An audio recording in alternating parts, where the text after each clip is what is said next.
Ladies and gentlemen, Mr. Entertainment, Tony Clifton! Cool, today I'm... The wings on the dump. I got the wings. I got the chicken wings from Kentucky Fried. Role-playing. It's such a funny thing when you think of the context of business. You know, I was driving into work today, talking to a friend about an important meeting he has, and I just kind of threw it out there. I said, hey, why don't you role-play kind of with a coworker what kind of things you're gonna say and what you hope the outcomes are and kind of the path of the conversation. And he thought it was a very interesting and powerful idea, but also different because he never had anybody in the context of business suggest that to him. And you know, I gave him some tips and I want to share those with you today because, you know, for as long as I can remember, role-playing has played a big part of how I've approached meetings or important sequences in my business or conversations that really, really mattered, because I just thought, why would I ever go into, you know, a conversation that's super important and have that be the first time that I discuss or really understand the different aspects of that conversation. So step one I'm going to suggest to you guys is write it down. I can't tell you how important it is to think through all the things that you want to say, right? Then all the things you think they're going to say. Hey, careful, man. There's a beverage here, huh? Start talking and talk fast, you lousy bum. We've been frantically trying to reach you, dude. Where's my goddamn money, you bum? Well, I don't... They did not receive the money, you nitwit! If you're working on fundraising, a key hire of an employee, a major partnership, sketch out the kind of conversation flow, the questions you want to ask, and the answers that you might respond if they go down a certain path in that conversation. Writing it down is important.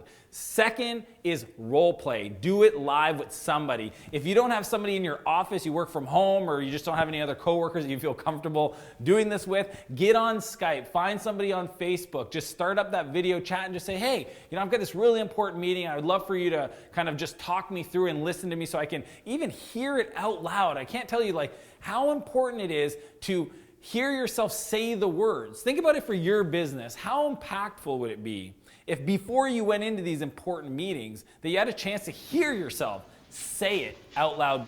You talking to me? You talking to me?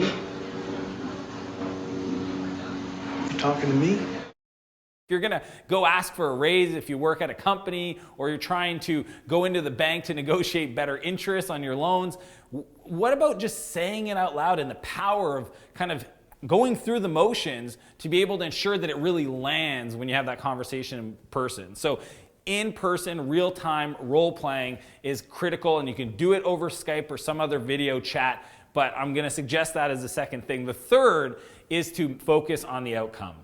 You don't understand. I could have had class. I could have been a contender. I could have been somebody. Instead of a bum, which is what I am. Let's face it. No matter what conversation, what negotiation, what kind of outcome you're looking for, you want to define that up front. Before you go into the meeting, decide what would make this win-win, what would make this amazing. Write it down, be specific. If it's a financial number, if it's an action or an outcome, if it's certain next steps that you want to see come out of that, write it down, because not only does it help you focus and visualize on the purpose of the meeting, but it also allows you to guide the conversation to that. I remember one time I was talking with a friend, and he essentially called a potential partner, and right off the bat, the partner said, hey man, I love what you guys are doing. I want to do this.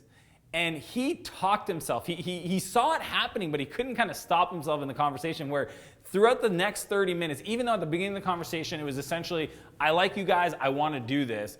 He kept talking and talking and talking. And by the end, there was just something that he said that the other person didn't like, and the emails went silent. There was no response. And he essentially talked himself out of a deal. And your name is You're Wanting, and you can't play in the man's game, you can't close them, then go home and tell your wife your troubles. Because only one thing counts in this life.